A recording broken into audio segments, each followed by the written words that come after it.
হঠাৎ panic attack কেন হয়?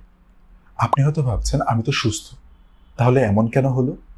স্ট্যাটিস্টিক্স বলছে প্রতি ৩ জনের মধ্যে একজনই জীবনে অন্তত একবার হলেও প্যানিক অ্যাটাক এক্সপিরিয়েন্স করে।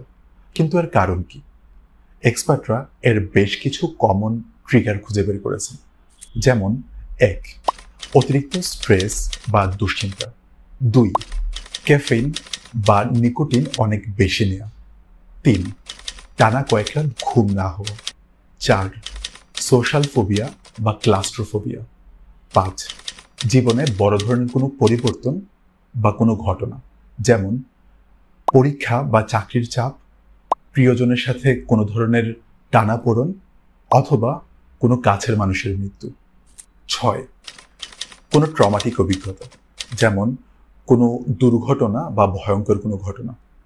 আবার অনেকের ক্ষেত্রে ঘুমের মধ্যেও প্যানিক অ্যাটাক হতে পারে।